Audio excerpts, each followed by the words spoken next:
over 4 billion years ago, I was a bacteria. Then I turned into a dinosaur, a Neanderthal, then a man, and I made a horror film.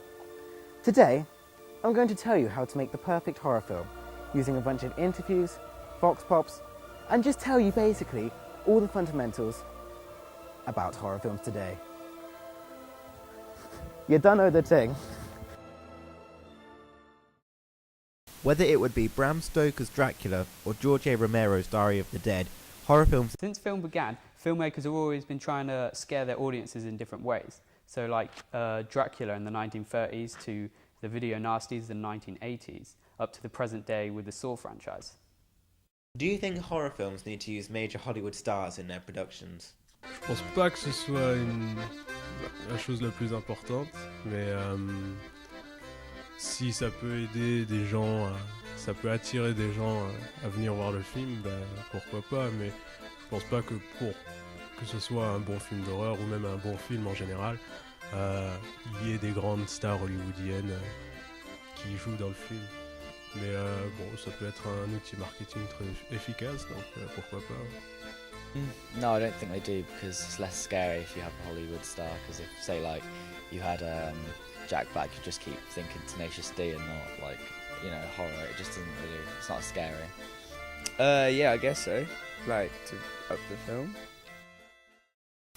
These films strive on creating a large sum of money at the box office, with the Saw franchise taking over $500 million US. Yet horror films themselves still strive to get good ratings from fan websites or movie websites, with IMDb rating the 7 films at an average of 6.5 out of 10.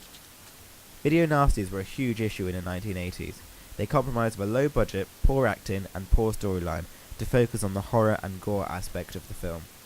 At one point the films got so bad that local media decided to protest against the distribution of these films and created a prison sentence for anyone who had the intent to sell or watch these films.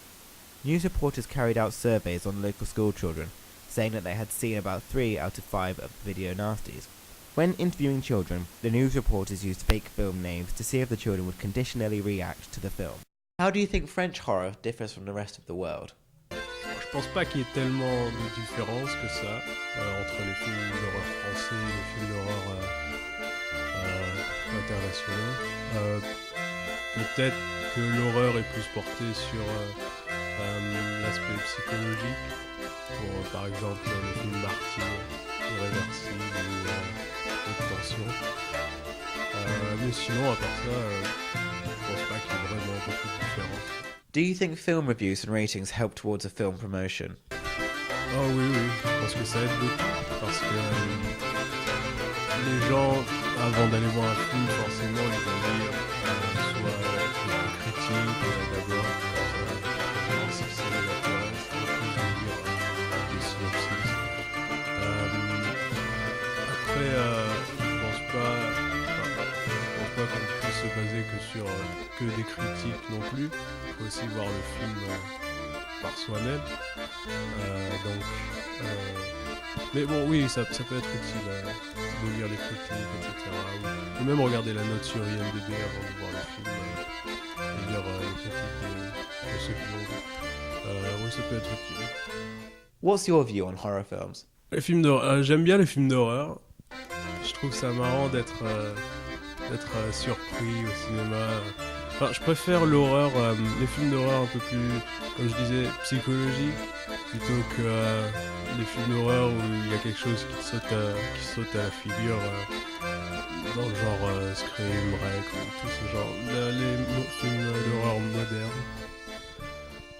Sinon, les films d'horreur en général, oui, j'aime bien. Thank you. Well, that's all we have time for today. Join us again another time when we give you more interesting news, statistic and facts about the horror genre. Goodbye.